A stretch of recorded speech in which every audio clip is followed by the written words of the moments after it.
अध्यात्म विज्ञान कोई धर्म या संप्रदाय नहीं है, ये स्पिरिचुअल साइंस है जो कुदरत के कानून पर आधारित है।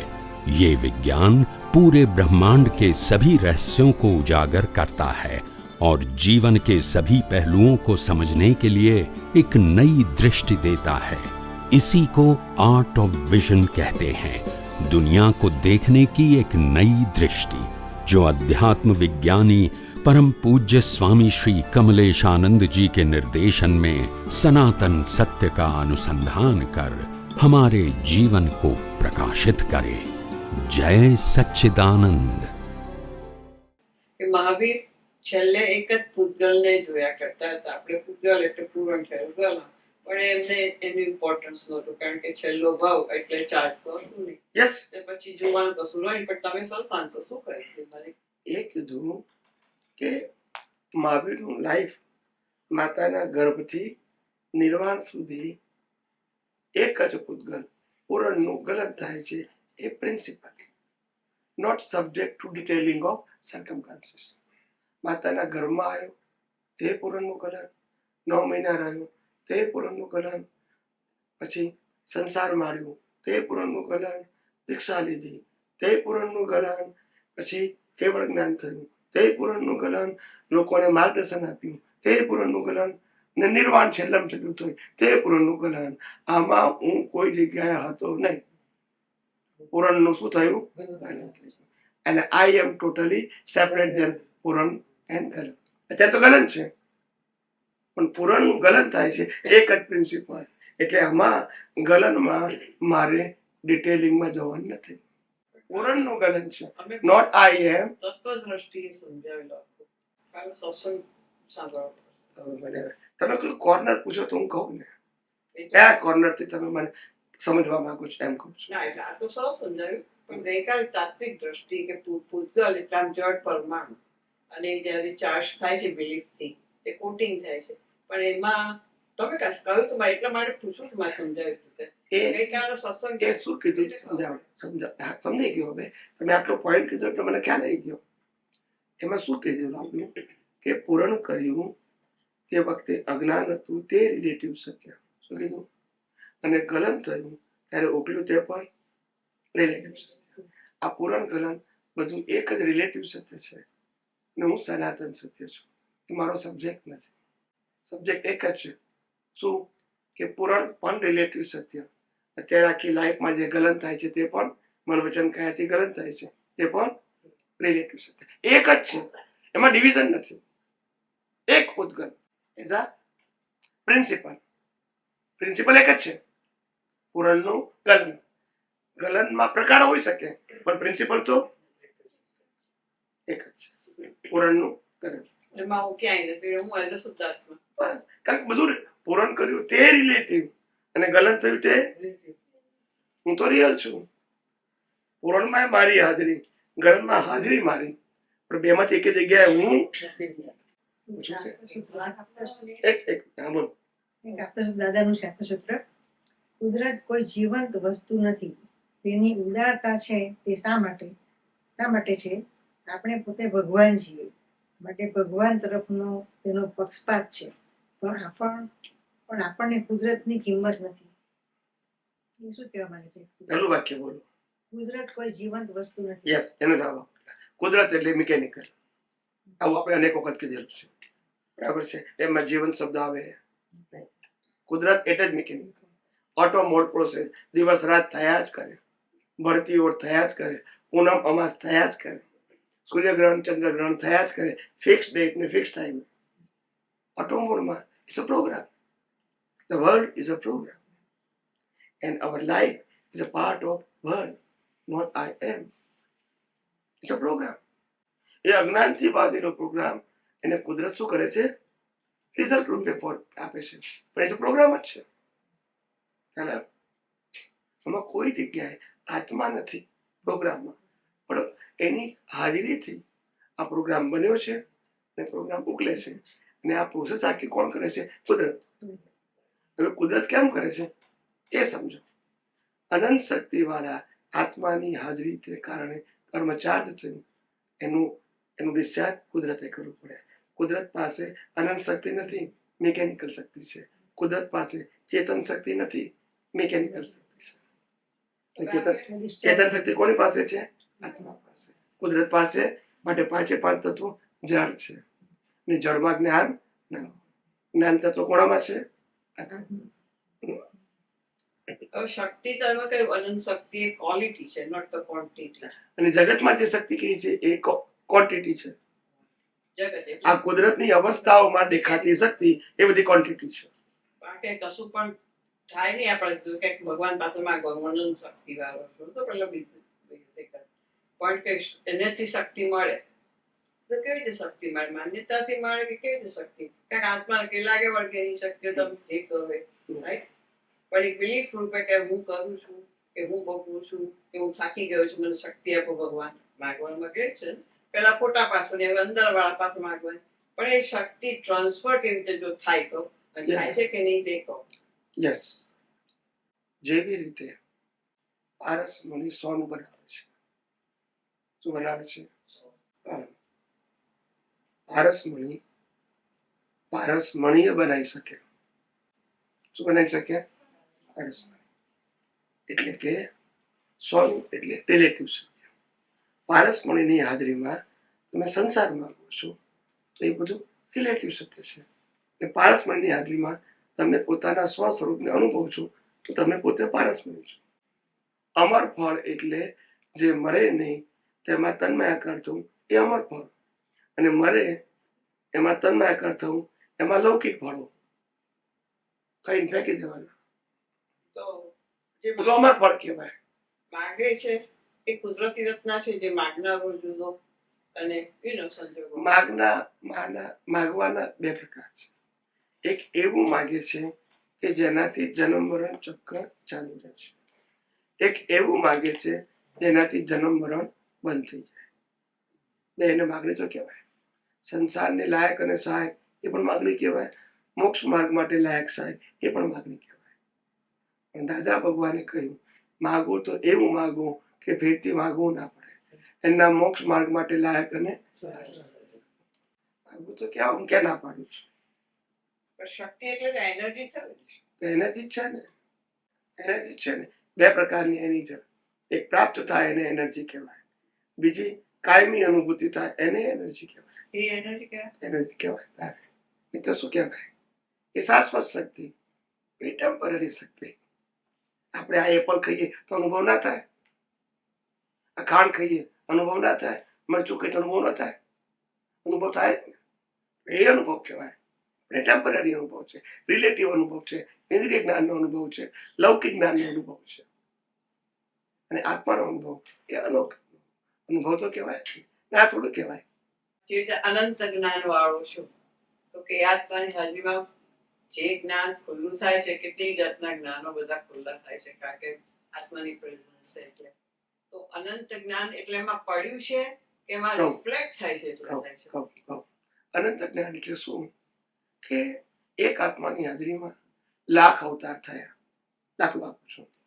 ને લાખ અવતારમાં દેવલોકમાં પણ જઈ આવ્યા, નરકલોકમાં જઈ આવ્યા, બધી પશુઓમાં જઈ આવ્યા, મનુષ્યોમાં અનેક વખત આવ્યા.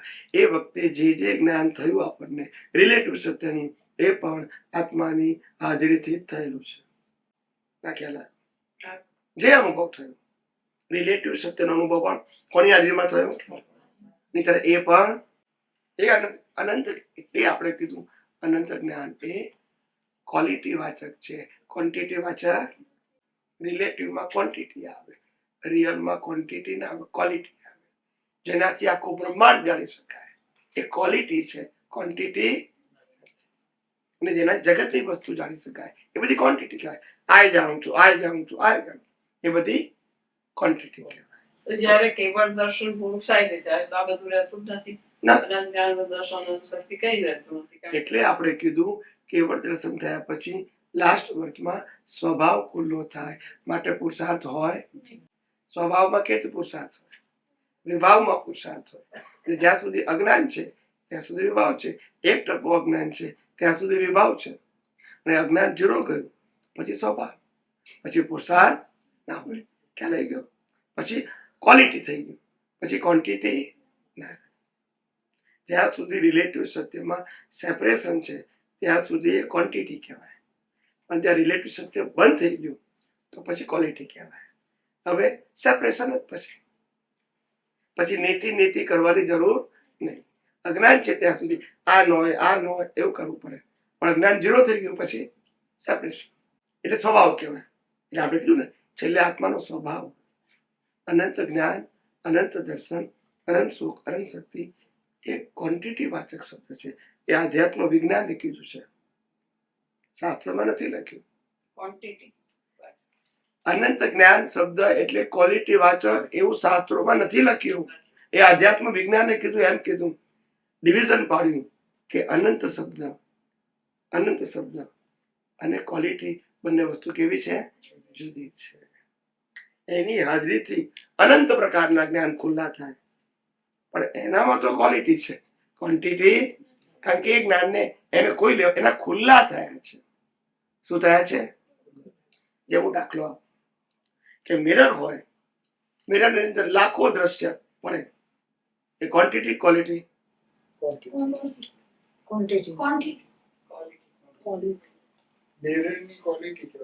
તો મિરરની તો વાત કરો છું. મિરરમાં અનેક દ્રશ્યો પડ્યા તો મિરરને શું કહેવાય? અને કેમેરામાં પાડીએ તો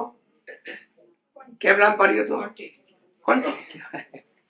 ખ્યાલ આવ્યો? એવી રીતે એટલે સ્વભાવ અને પેલું ક્વોન્ટિટી એ વિભાવ કહેવાય. જ્યાં સુધી વિભાવની વેલ્યુ છે ત્યાં સુધી સંસાર છે, અને વિભાવની વેલ્યુ ઝીરો થાય પછી ક્વોલિટી છે. આત્મા રિલેટિવ, પેલું આત્માનું આપણે એક્ઝામ્પલ આપીએ તો એ રિયલ છે અને પેલું બાકી બધું રિલેટિવ છે. તો આત્માનો સ્વભાવ રિયલ એટલે ક્વોલિટી, રિલેટિવ એટલે ક્વોન્ટિટી. રિલેટિવની બિલીફ એટલે ક્વોન્ટિટી. આટલું બિલીફ એ ક્વોન્ટિટી જ છે. રિલેટિવની બિલીફ પણ ક્વોન્ટિટી જ કહેવાય. ત્યારે તો માગણી કરે છે. રિયલની બિલીફમાં ક્વોલિટી હોય. અને માટે આપણે કીધું જ્યાં સુધી બોડી છે ત્યાં સુધી અનંત જ્ઞાન, અનંત દર્શન, અનંત સુખ, અનંત શક્તિ વપરાય. પછી બોડી ના હોય એટલે આ શબ્દોની જરૂર નથી, સ્વભાવ થઈ ગયો. સબ્જેક્ટ છે, આ વિનાશી છે માટે આ વિનાશી છે, અને રિલેટિવ સત્યની જરૂર છે માટે મારી પાસે સનાતન સત્ય છે. આની પાસે અજ્ઞાન છે માટે મારી પાસે અનંત જ્ઞાન છે, અને વેદના છે માટે હું નિર્વેદક છું. પણ જયારે આ છે જ નહીં તો પછી નિર્વિકલ્પ થઈ ગયો. મોક્ષ થાય એટલે ડિસ્ચાર્જ ઝીરો થઈ ગયું, તો પછી આત્મા નું શું? પછી એટલે બધા આત્મા મોક્ષ થાય, બધા એકબીજા જોડે મર્જિંગ થઈ જાય કે મર્જ ના થાય? મોક્ષ ના થાય તો મર્જ થઈ જાય છે. ના, મોક્ષ થયા હોય એ પેલા મારા પ્રશ્ન જવાબ આપો. મોક્ષ ના થાય તો મર્જ થાય છે કે સેપરેટ હોય છે? તો મોક્ષ જાય તો કેમ મર્જ થઈ જાય? કારણ કે બધાની બધું એક સરખું એટલે મર્જ કહેવાય. આપણે સોનાની લગડી 1 લાખ હોય તો સોનું ના કહેવાય, તો મર્જ ક્યાં કહેવાય? કે ઇન્ડિવિડ્યુઅલ કહેવાય? લગડી તો બધી હરખી છે. લગડી 24 કેરેટની બધી હરખી છે, 1 લાખ તો મર્જ કહેવાય, સોનું કહેવાય, પણ એક્ઝિસ્ટન્સ ઇન્ડિવિડ્યુઅલ. એવા આત્મા એક જ પ્રકારના છે પણ એક્ઝિસ્ટન્સ ઇન્ડિવિડ્યુઅલ. મર્જ થવાનો કોઈ મિનિંગ જ નહીં ને. તો પછી આત્મા શું કરે? મોક્ષ થાય એટલે આત્માનું શું? બોડી ના હોય ને ગીત કરે, બોડી ના હોય, મન ના હોય, એ શું કરે? અનુભવ નથી એટલે ખબર નહીં. એમને હું તમને પ્રશ્ન પૂછું, તમને ખ્યાલ તો આવે ને કે આપણે કરવા શબ્દ બોલીએ છીએ. એ બોડી હોય ત્યારે, મન હોય ત્યારે, એને બોડી ના હોય, મન ના હોય, રિલેટિવ સંજોગ ના હોય, શું કરવાનું હોય? આપણે કંઈ પણ કરવાનું છે બીકોઝ ઓફ બોડી છે, સંજોગો છે અને મન છે. આ ત્રણમાંથી કશું ના હોય તો કરવાનું કઈ તો હોય? એમ તમે આમ વિચારો તો આમ ખ્યાલ આવે ને પછી એમ મારે કરવાનું છે કેમ? તો કે બોડી છે. મારે કરવાનું છે કેમ? તો કે સંજોગો છે. મારે કરવાનું છે કેમ? તો કે મન છે. મન એટલે મન, બુદ્ધિ, ચેતના, અહંકાર. પણ આ કશું જ ના હોય તો, ખાલી આત્મા હોય તો કઈ રીતે કરવાનું હોય? કોણ કરે? કોના માટે કરે? એ તો પોતે અનંત શક્તિ વાળો છે, એને શું જરૂર છે? એક્ઝિસ્ટન્સ પરમેનન્ટ, એમાં કશું ના હોય, પ્યોર શું જ્ઞાન પ્રકાશ. શું હોય? પ્રકાશ નહીં, જ્ઞાન પ્રકાશ, જે આખા બ્રહ્માંડને અનકવર કર્યું એ પ્રકાશ. એની અંદર સાઈઝ ના હોય, સાઈઝ ના હોય, એટલે એને નિરાકાર કહેવાય. શું કહેવાય? સૂર્યનારાયણ આખા બ્રહ્માંડને પ્રકાશે એટલે આકાર કહેવાય કે બ્રહ્માંડનો આકાર શું કહેવાય? બોલતા નથી. એની રેડિયસ, એના પ્રકાશની રેડિયસ, આત્માનો પ્રકાશ આખા બ્રહ્માંડને અનકવર કરે, પણ બ્રહ્માંડને જોઈ જાણી શકે નહીં. ખ્યાલ આવ્યો? જોઈ જાણી ના શકે આત્મા, પણ બોડી હોય ત્યારે જોઈ જાણી શકે અને વ્યક્ત કરી શકે. એ માટે બોડી જોઈએ. સમજાય છે? સૂર્યનારાયણ બ્રહ્માંડને પ્રકાશે, જોઈ જાણી ના શકે અને વ્યક્ત ના કરી શકે કે મગન બી શું કરે, જગન બી શું કરે, એવું ના બોલે. બોલતા નથી. પ્રકાશ બધું આપણે વિજ્ઞાનના સમજ્યા એટલે આવું બધું થાય. એમાં તમારો વાંક નથી. વિજ્ઞાનના ટ્રેક ઉપર ગયા જ નથી ને આપણે. મેઇન વસ્તુ આ છે, ટ્રેક નથી. બટ આપણી ટ્રેક હજુ રિલેટિવ સત્યની છે. પછી શું થાય? એમાં તમારો વાંક નથી. એ તમારી મેચ્યોરિટી બતાવે છે. પણ ધીમે ધીમે થાય. Don't worry about. આપણી જાતને ડિગ્રેડ કરવાની જરૂર નથી.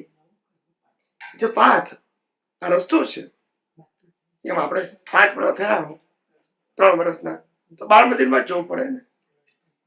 ભલે ડોક્ટર થવું હોય કે charter account, engineer, this way to go head. એમાં કઈ શરમ વાળી વસ્તુ થોડી છે કે હું પહેલા ધોરણમાં કેમ જવું, મારે ડોક્ટર થવું છે એવું કહેવાય? પછી તો એમ જ કરવું પડે. ખ્યાલ આવે કે નહીં? Is a procedure. આપણી જાતને ડિગ્રેડ કરવાની જરૂર નથી. મને આટલી સમજણ પડે છે. It is not matter of degrade. Okay, this is the path. રસ્તો છે અલ્ટિમેટ તરફ જવાનો. કોઈ પણ વસ્તુની શરૂઆત તો શૂન્યથી જ થાય ને, પછી 1 2 3 થાય ને. એકદમ તો 100% ના થાય ને. એવી એટલે આપણે અત્યારે 2% સમજતા હોય વિજ્ઞાન, આપણી જાતને ડિગ્રેડ નહીં માનવાની. રસ્તો તો મળ્યો, ધીમે ધીમે આગળ વધીશું. પણ પેલા તો રસ્તો જ નતો. રિલેટિવ સત્યને જ મુક્તિનો માર્ગ માનતા હતા. That is the problem.